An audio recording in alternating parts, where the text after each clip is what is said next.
Hello, I'm Cherry Potts and I run Arachne Press. We're celebrating National Coming Out Day with a conversation between two of our LGBTQ poets, Kate Foley, author of The Don't Touch Garden and A Gift of Rivers, and the forthcoming Subject to Funding, Save to Crowd. And, well, subject to funding, okay. And Jeremy Dixon, author of In Retail and A Voice Coming From Then, which recently won the English at Bangor English Language Poetry category of Wales Book of the Year. Such a mouthful, but really, really proud of that. Very good. Yes. Both poets write autobiographical poems of coming out and dealing with homophobia, in particular in A Gift of Rivers and in A Voice Coming From Then, but also more generally. And I thought it'd be interesting to get them together to talk about their writing and their lives. We also have a flash sale on for National Coming Out Day, and you can get 50% off these and any of our other many LGBTQ titles for a whole 24 hours. You're trying to get rid of them. Advert over. Not at all. It's our 10th anniversary. We're doing this with everything, but yeah. So Kate Foley is a widely published prize-winning poet who has read in many UK and European locations. Her working life has ranged from delivering babies to conserving delicate archaeological material. It wasn't until Kate retired from the day job that she began to publish widely. She now lives with her wife between Amsterdam and Suffolk, where she performs, writes, edits, leads workshops, and whenever possible works with artists in other disciplines. Jeremy Dixon is a poet and maker of artist books, working as Hazard Press.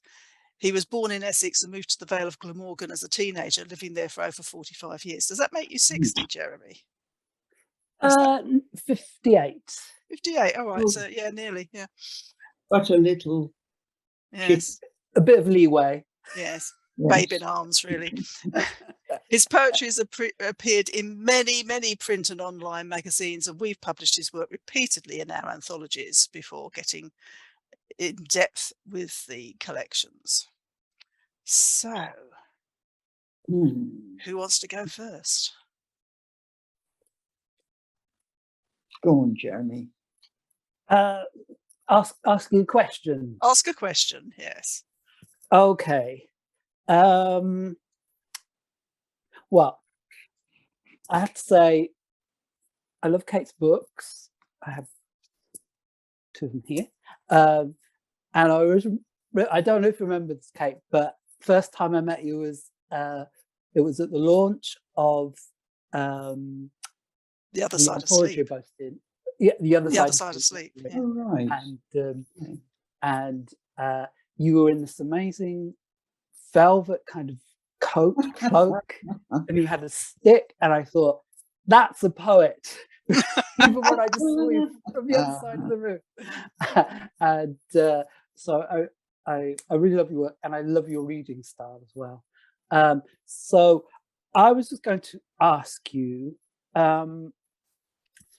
about a specific poem, which is the long title poem in the Don't Sleep Garden, because I find writing a long poem very difficult.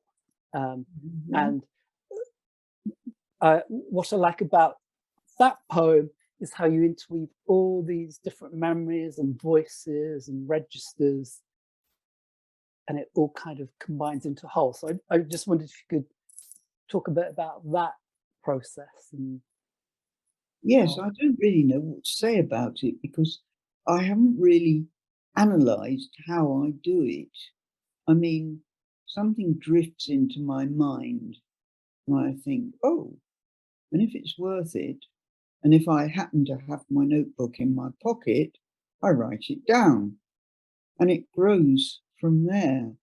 And it's a sort of organic process.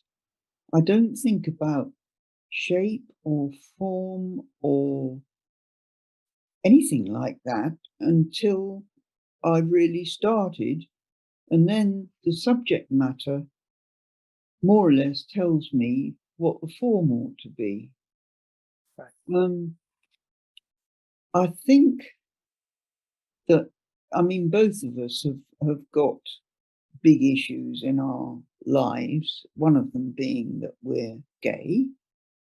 But the other issue for me was that for a very long time, I didn't know where my roots were. I was adopted. I wasn't told I was adopted. But there was something a bit odd.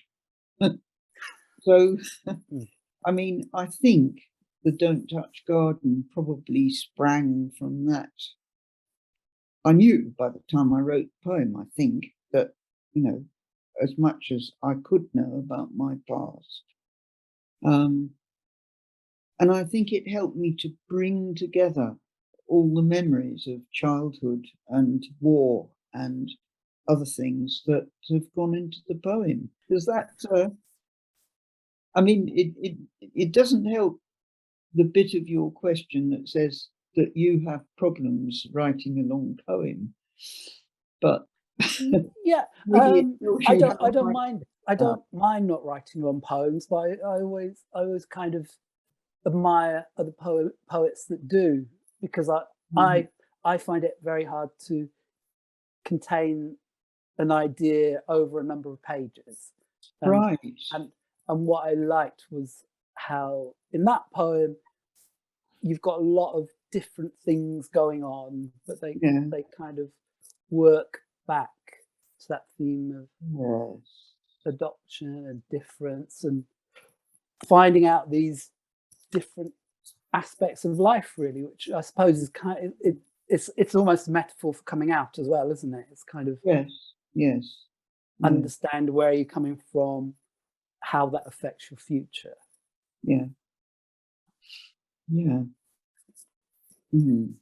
So do you have a question for me then? Yes. When did you write your first poem? You can't remember, can you? And what started you? I can remember writing poems when I was probably 11 or 12. And what started that was my grandma gave me a typewriter. And I had this idea that I would sit and type poems and I would become a poet. And that was in my head. So I kind of typed lots of list poems and strange things that came into my mind, but they never really became poems, because at that age nobody ever told me about editing, and that, you know, your first draft isn't the final poem. And all I knew that when I read these things back, they just didn't really work. So I think the very first poem I can remember writing was about Emmerdale Farm. Oh, really? Yes. Yeah. And it was that's got to be in the 70s, 80s? Yes, yeah. And it was based on the lunchtime version of Emmerdale Farm, because I'd see that when I'd go home for lunch during school. So it's something about that. I've probably got it somewhere. But yeah. What kind of shape did it take? It was just a typed list of things about Emmerdale Farm, which you're still doing. Yes. Yeah. Quite interesting. Yes. What I really find very interesting in what you do is the shape your poems take. Wait a minute. Let me find it. Here's one I prepared earlier. Not sure whether it's in retail or the other one. There you are, you see, and I was only reading them this afternoon.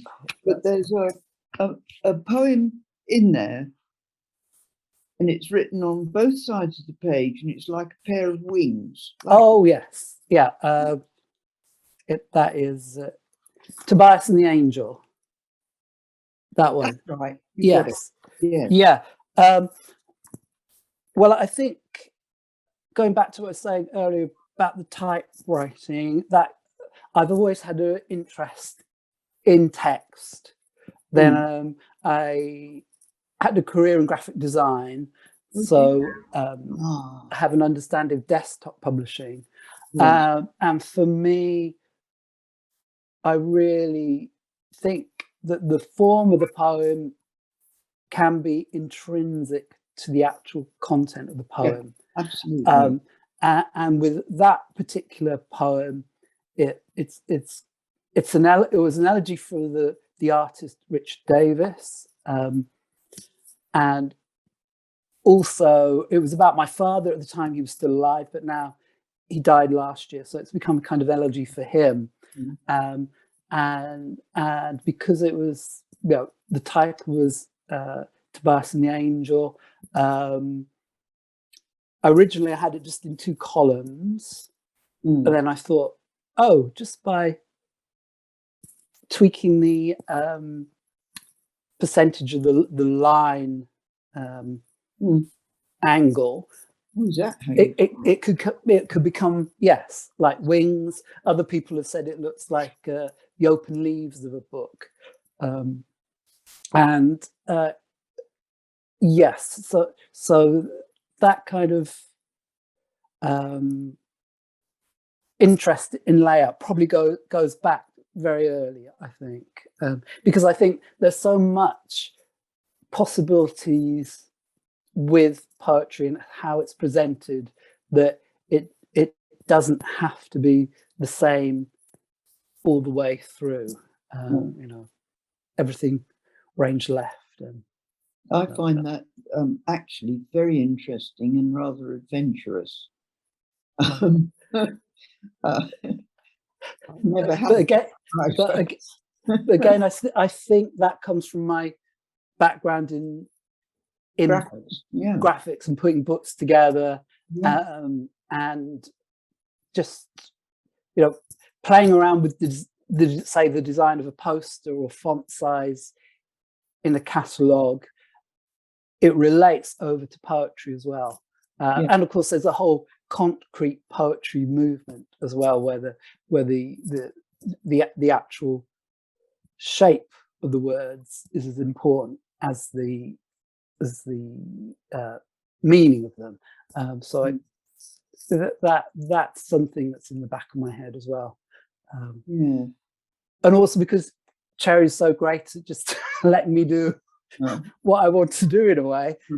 Oh yeah, I want to lay it out by like this. Okay. I think the only proviso Cherry's ever given is a minimum point size for legibility, which totally makes sense. But that's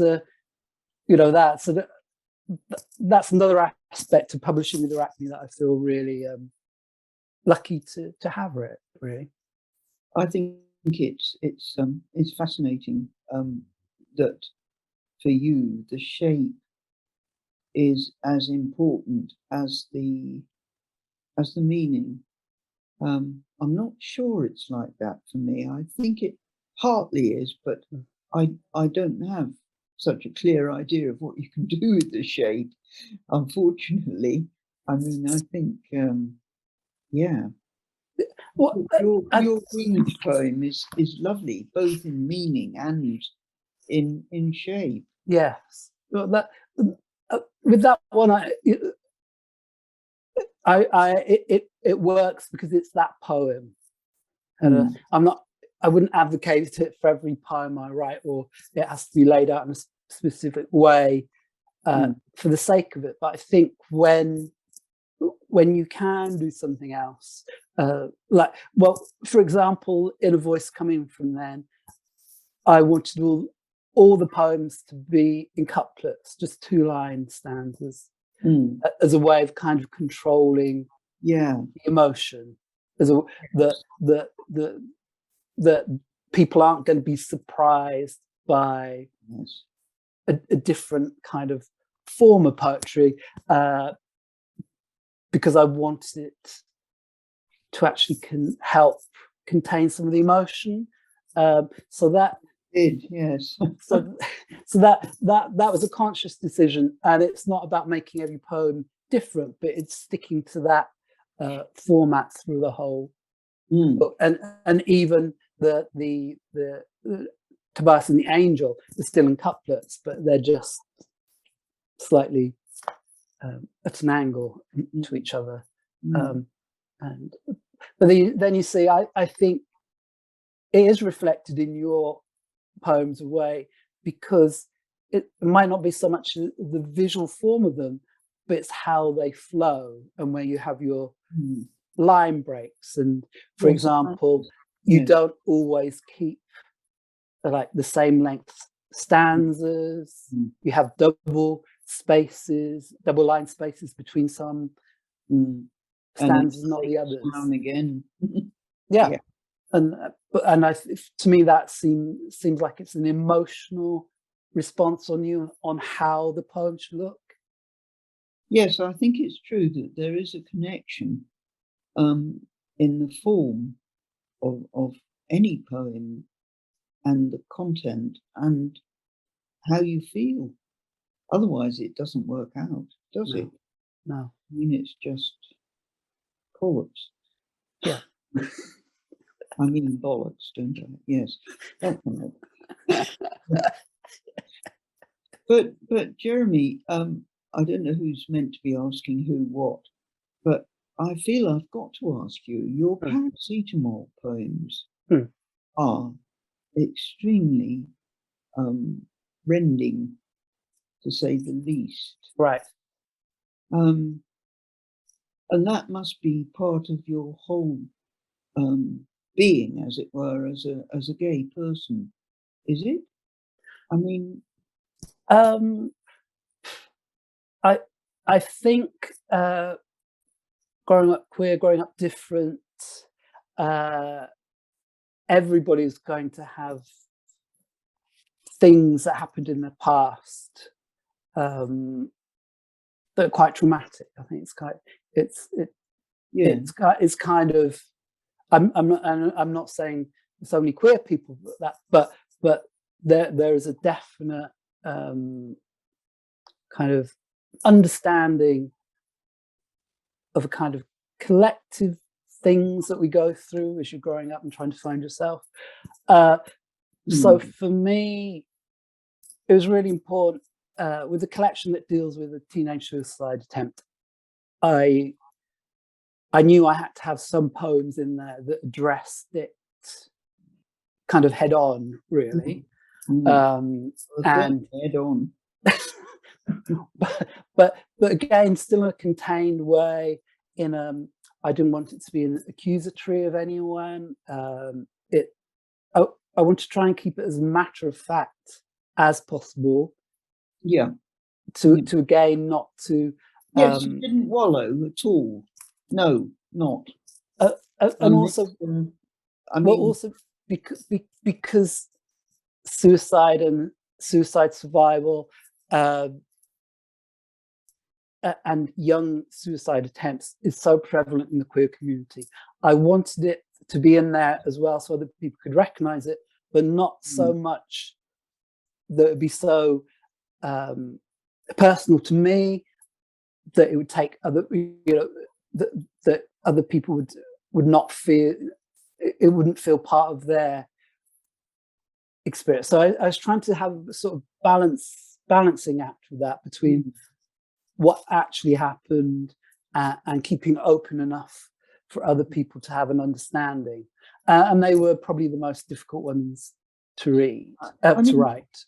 Did you have an understanding the first time you took paracetamol of what you were doing? And was it because of the bullying and totally. I mean, that's yes. I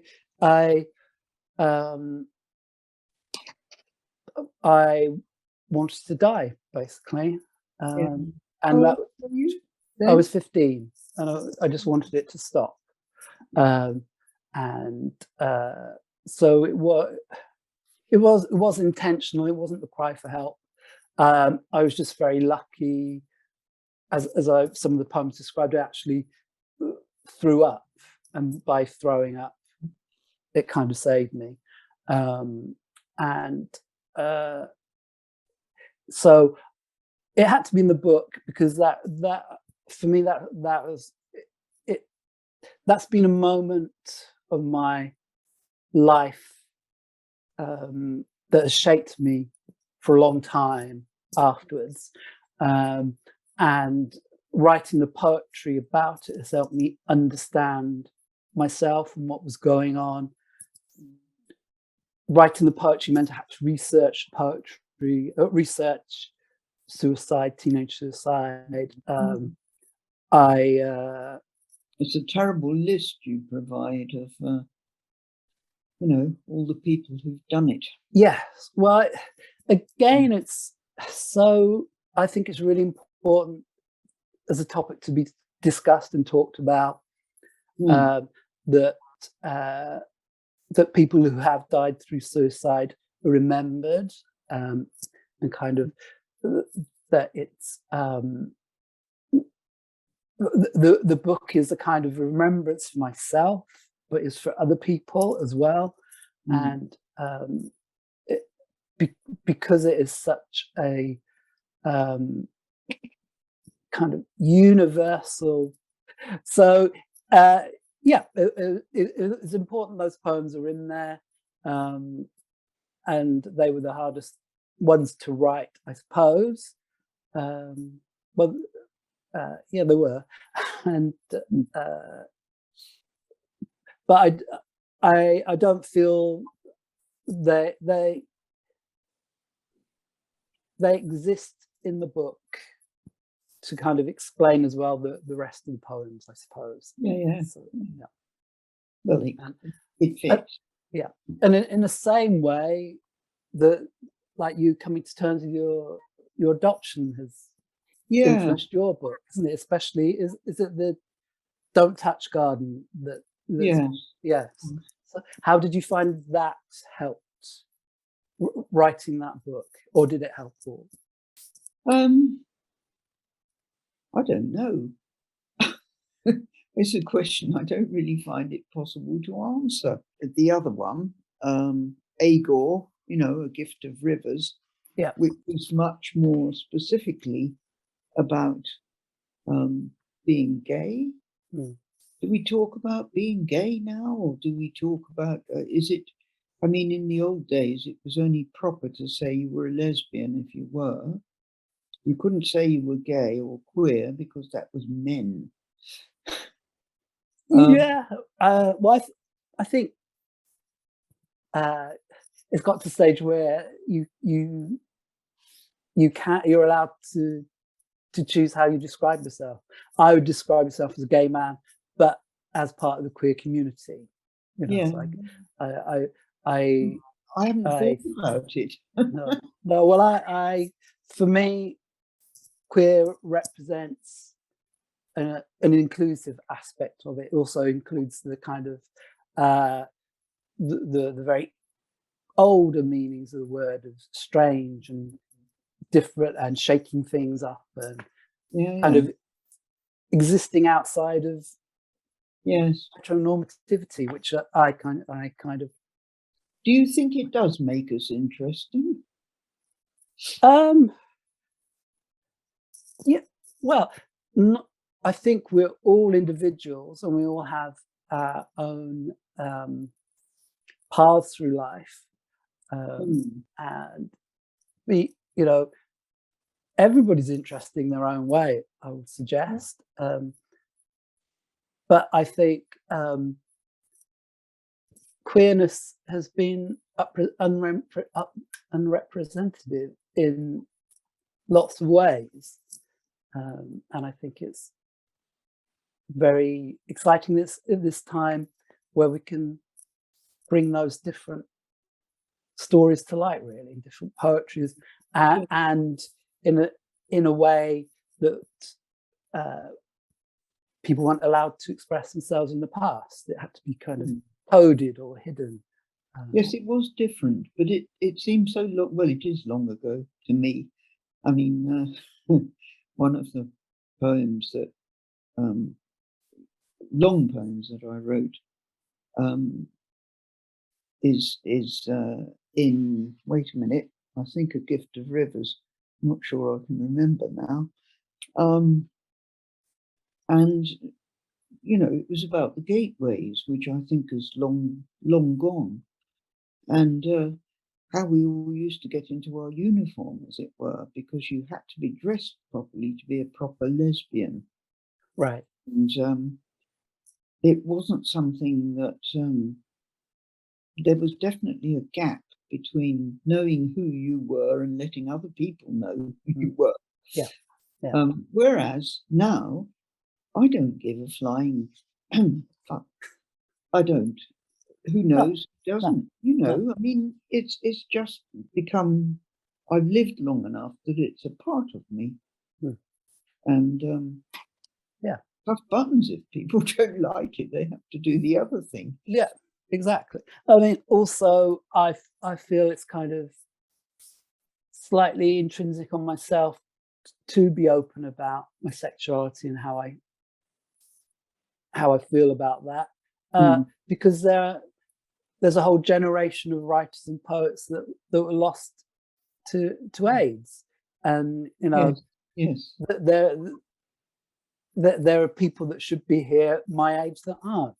So I kind of feel it's another important aspect of doing the work, really.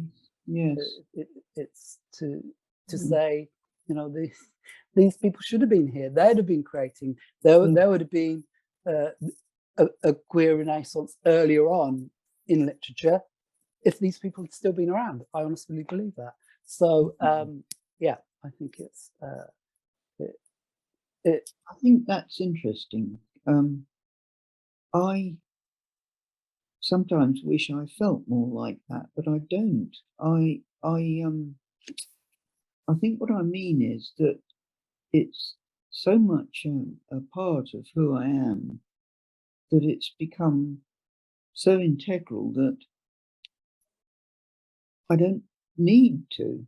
No, and that's completely valid point. I wouldn't push anybody to do it, but for me personally, and with the book as it is, yes, I have to be honest about it. I couldn't have written that book if I hadn't addressed all the specific reasons why. If it'd been, I was bullied, but didn't know why, the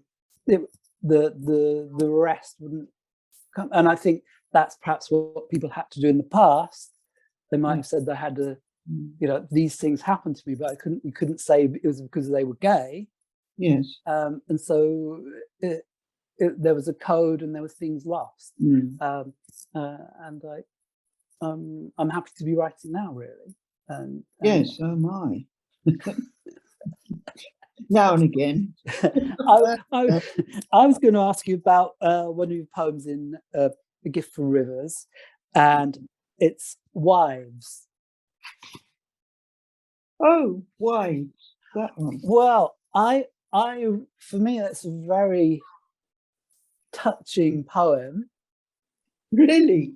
A really touching poem about kind of gay and queer love as you get older. Oh yeah. And it's very light.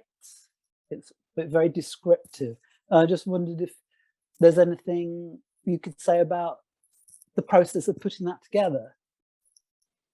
I can't even remember when I put it together, leave alone how. And I don't remember whether, in fact, I wrote it before or after our wedding. Oh, okay. Oh, Amsterdam, like you wrote it afterwards. in Amsterdam. Yeah. You could get married. Right. So we did in about 2000, I think. Yes. Right. I think that's where the long velvet coat came from. Right. Oh, okay. Oh, nice. Yes. And would you show that to your wife before you published it? I think she sees most things before they get published, if I remember to show her. Yes. Right. Because that was very specifically about her, isn't it? Her and you. Yes. Well, I think actually virtually all the poems in this book are. You wrote it for Tony, didn't you? Or collected it for Tony? Yes, I think I did. You did. Yeah. And she did veto a couple. I Did she? remember that when we were putting it together, she had a look. She said, "Not that one. Too personal." Oh, really? Yeah, there were a couple. Well, But clearly, she hasn't got too much problem with it being personal, because there's very personal ones in there. It's just those two particular ones. yes. So, Have you got any questions, Cherry? I have, as it happens. Oh, But cool. would you each like to read a poem first? go on then, Jeremy, you start. Okay, let's have a. Well, I thought I would start with Buddies, which it's written kind of just before my suicide attempt, and kind of when I was recognizing stuff about myself, which other people seem to recognize before me, and and yeah, so this is written about school, really. Buddies.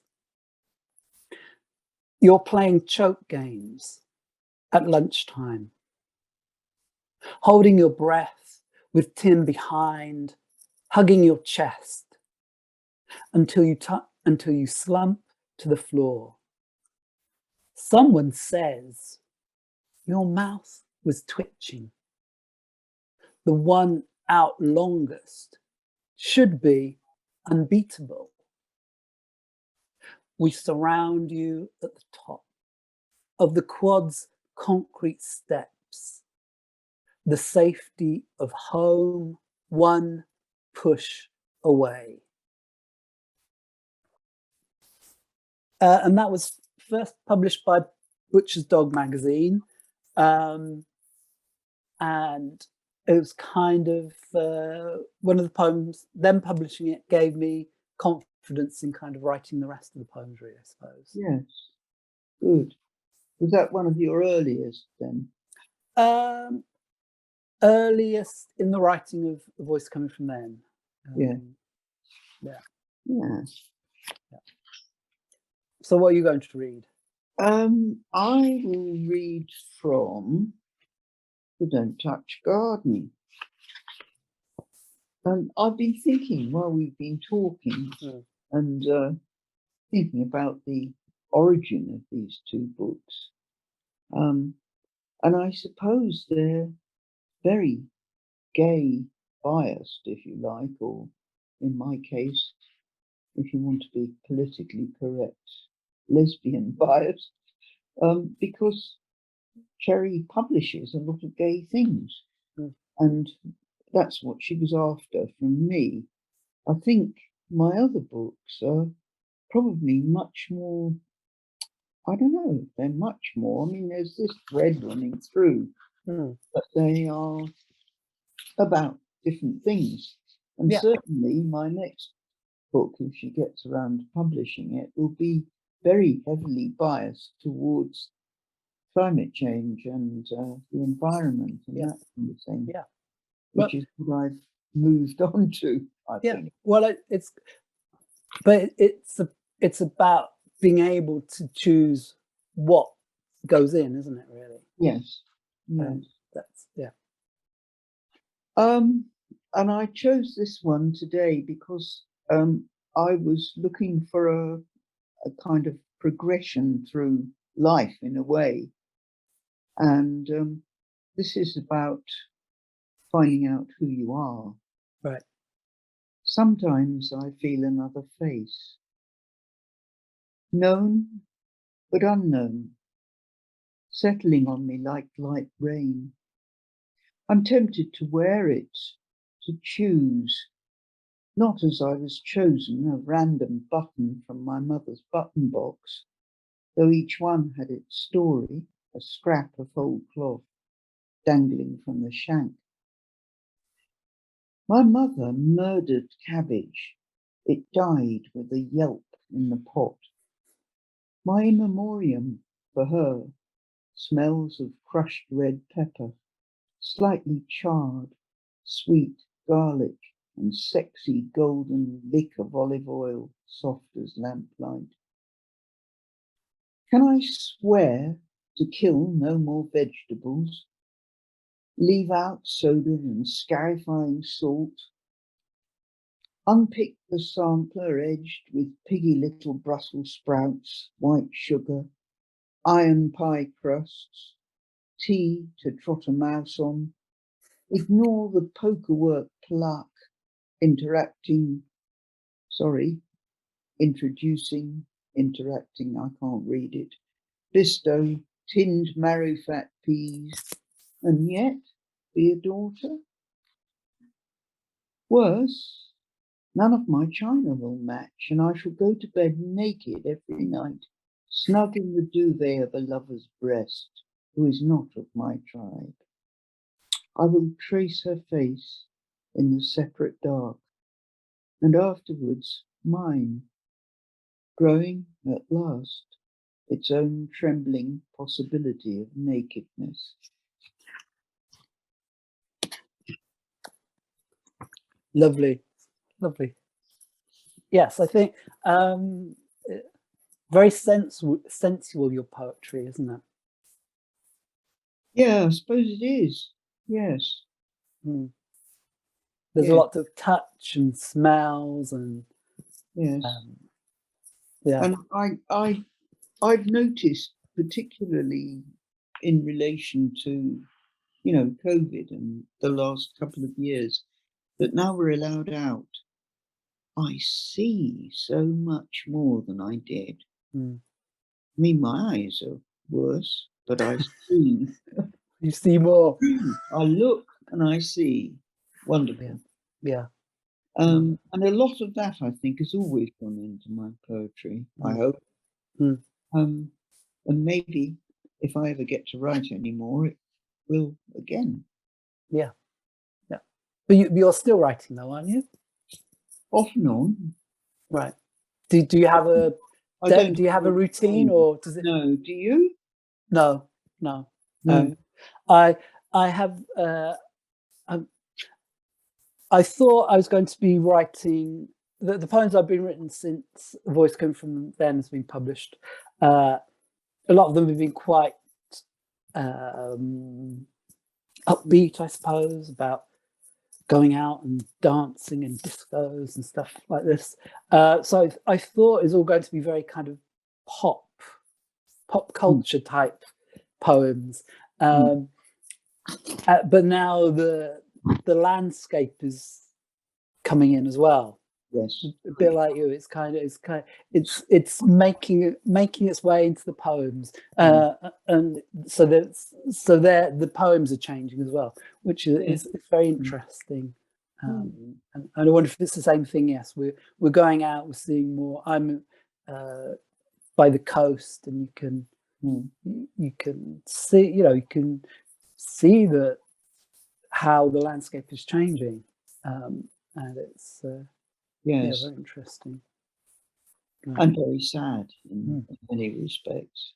I mean, we notice here, not so much in Amsterdam, but here there are far fewer birds, far fewer insects. Yeah, and one can't ignore that. No, it's important. Yeah, definitely.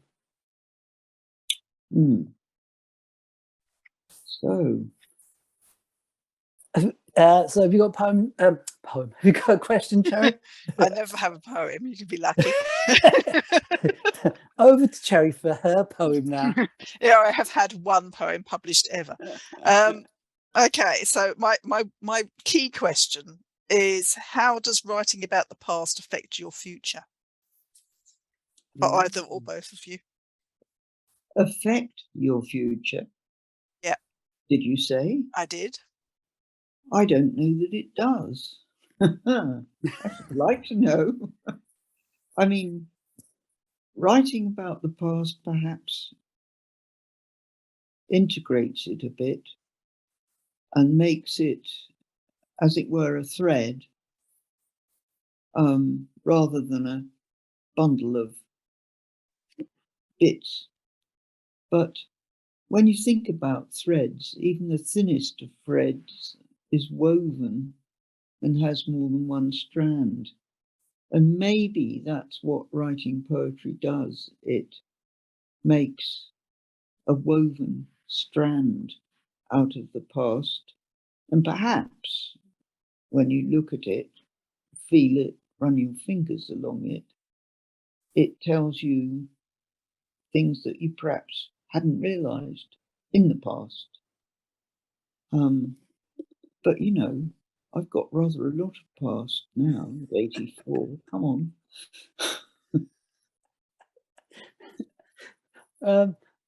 For me, I do definitely feel writing about the past has changed things in my future. It might have been because it was such about specific times, specific events, but to actually understand a bit more as part of the process, I showed it to a child psychologist, and she said, you know, you weren't irrational when you tried to commit suicide. You were reacting in a way that you thought was rational to get you out of this situation, and that really changed how I saw that. You know, that it was circumstance and what was being done to me that was forcing me into that position, rather than an internal thing. So that really helped with the book, and I think by writing those poems, it has changed my future, because whatever I write now will be after writing that. Yeah. In a sense, and it's I can feel the change, and just the aspects of having people respond to the book, and then telling me what it means to them, or that they're going to give it to their son or their brother, or that they can recognize things within it. That changes stuff, and you know, having it win Wales Book of the Year Poetry Award changes things. You know, it gives my future a slightly different slant than I would have if I hadn't written about the past. So for me, in those terms, yeah, I think it does. I think if writing about the past can change your future, because I think the act of writing the past helps something change. And whether that's changing in the past so it affects your future, I don't know. But that's how I feel. It's not going to be the same for everybody, but for me, yeah, I can relate to Cherry's. I can imagine, because you had some very cataclysmic events in your past, you know, which come out, particularly in your paracetamol poems, if I may call them that.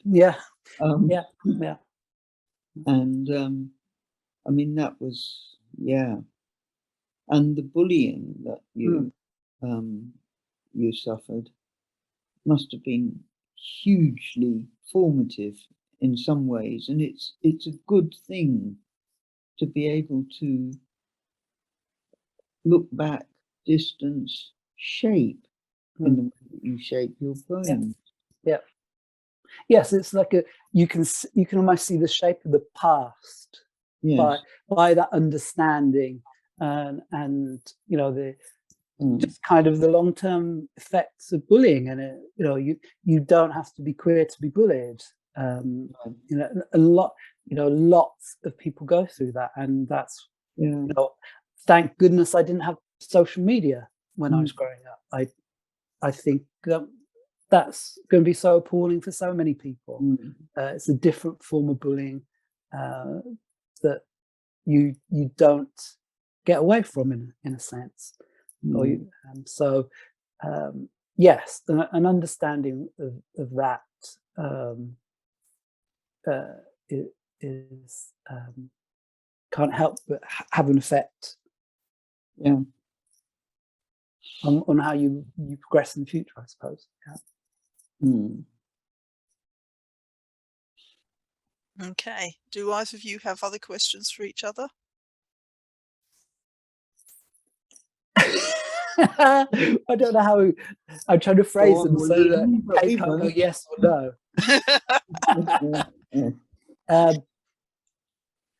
How, when you write, do you think that the poem is going to be read by another queer person, or does that not? No, not particularly. Anybody. No.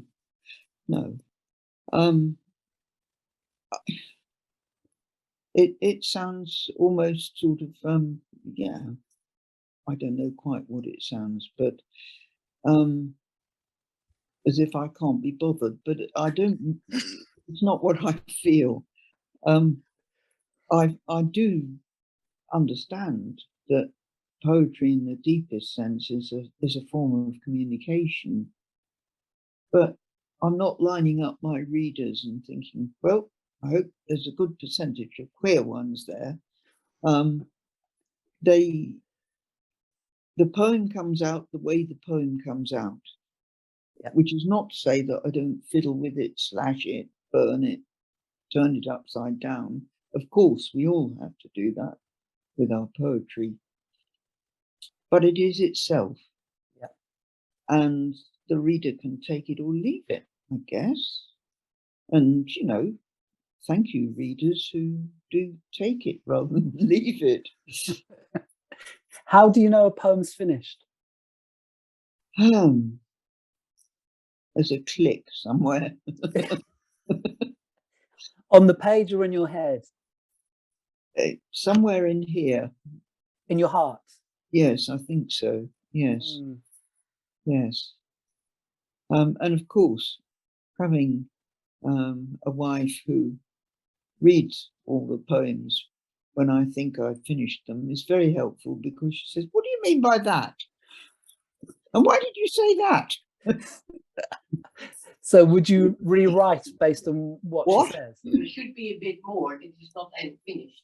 And she says it's not yet finished. That's brilliant. Yeah. Well, it's really important to have readers that you trust, their opinion, isn't it? Yes. But that's not why I'm doing it. And I imagine it's not why you're doing it. Right. Why are you doing it? Because, like anyone who makes any form of art, you can't help it. That's why. Yeah. You have to. Yeah. Yeah. Oh, I totally agree. And I think being creative in any form is a way of helping you navigate this life, and to be stymied or prevented from expressing that creativity, it is not conducive to anyone. And I suppose that kind of relates to queerness and bullying, to not create what you want to create because you're worried about what other people might say or what the reaction is. It's not good. You have to create what needs to be created for yourself. Yes, absolutely. Yeah. I can't think of a time when I what's the word? Censored myself. Right. I can't think of a poem that I wrote that I thought, oh gosh, this is about being gay or something, and I mustn't write it. Yeah. Ever. Even when you were younger. Even when you were younger.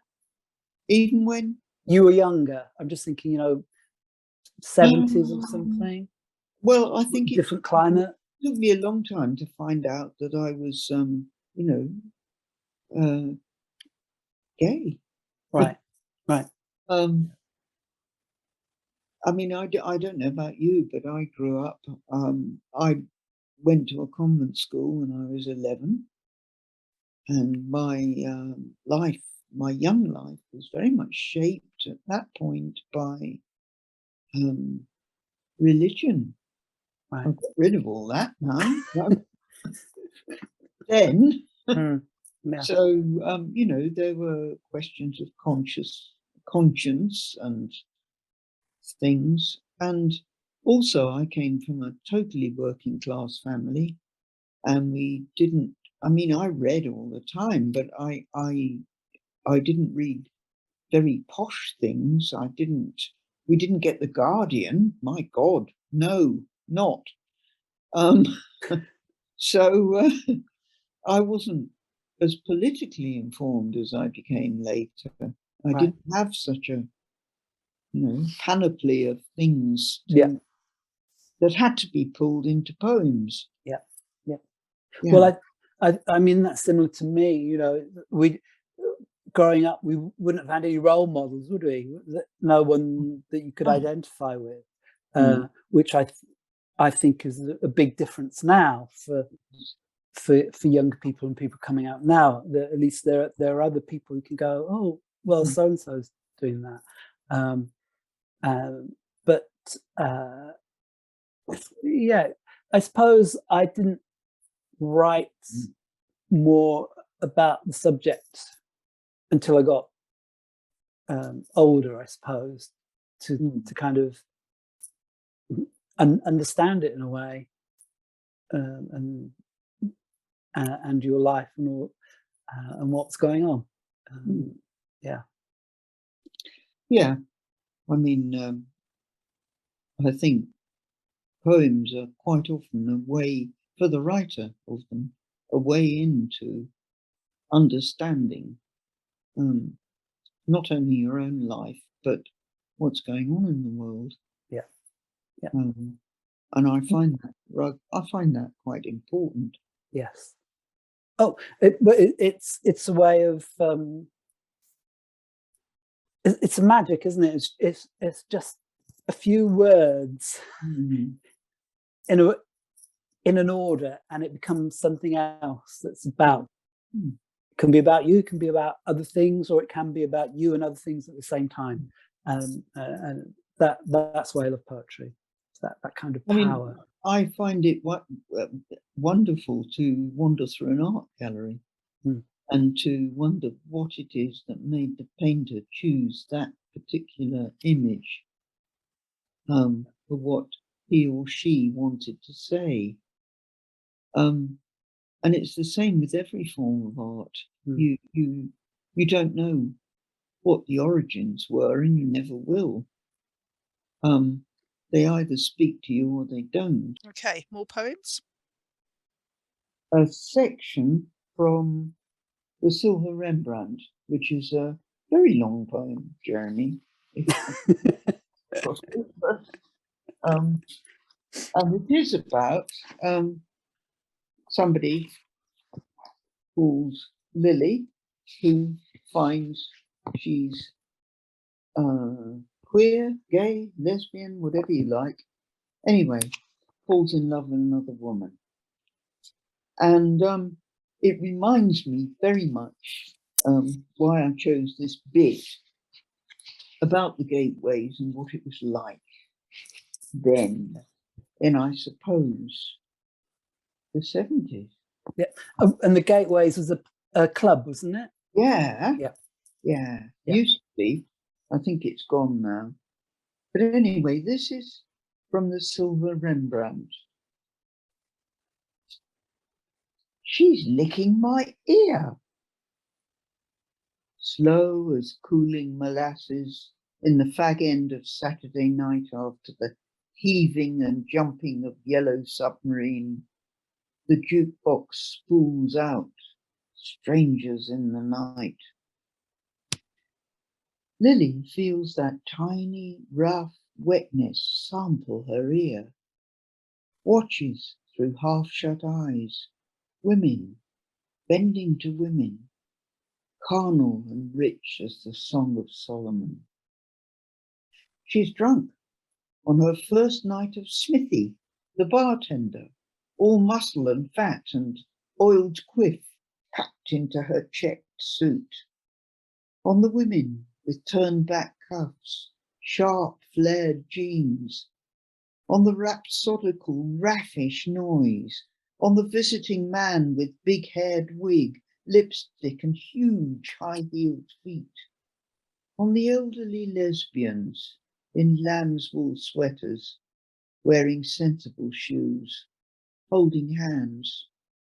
On the queasy sense of homesickness at a frontier crossed, but not yet home.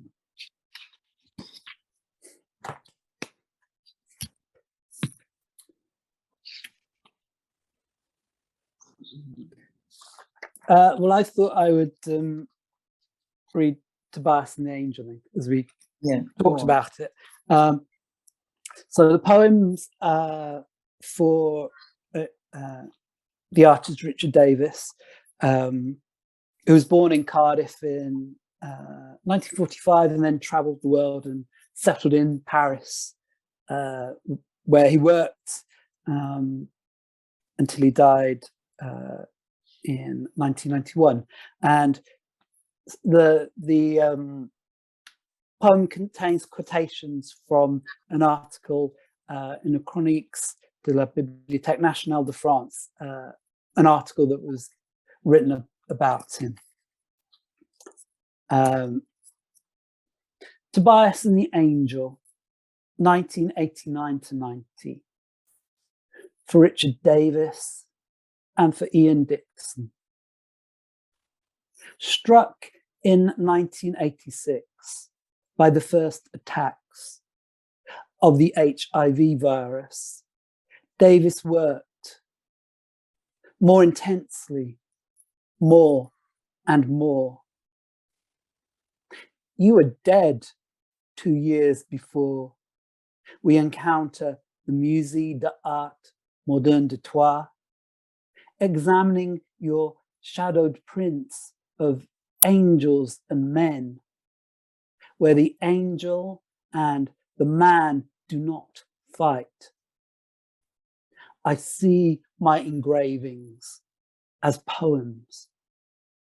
Like a teenager, unnerved and without language, to ask, my father secretly buys a poster for me. The angel is towering, but smiling. Tobias is lost in the clouds of his embrace. This has lived with me through every house, every mistake.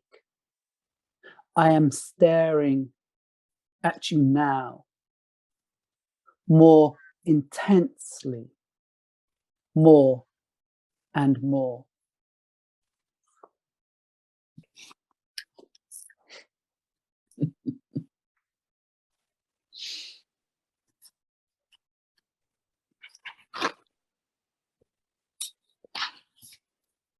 Last one, which is also the first one in A Gift of Rivers. Permission. Don't need permission, not from God, any God, even she. Not the Virgin, though soft spot conceded.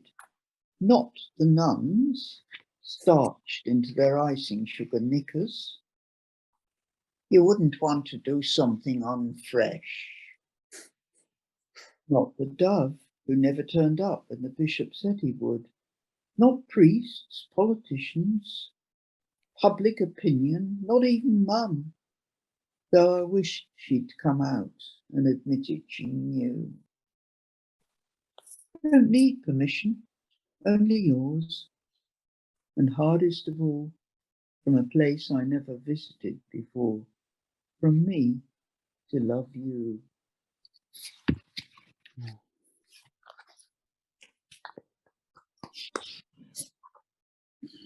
I'm going to read this poem because we were talking about how things writing about the past could affect the future. And this is a poem about possible futures, really, or possible pasts. The nexus of multiple realities.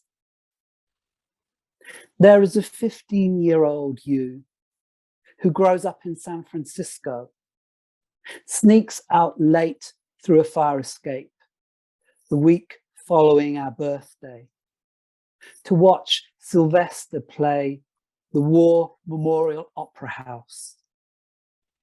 You join in with the slowed down gospel chorus of "You Make Me Feel," open brackets, mighty real, close brackets. And your life begins in that singing and lasts almost another 19 years. There is a deniable you in Essex who marries young, has children. There is a you who moves to Edinburgh, where 2 days after the pills, your liver fails. And the Brighton you who hates teaching, alone in a flat you can't sustain. How do you ever harmonize? How can you ever restore? So you boomerang through universes, hoping a whispered kiss will fix infinity.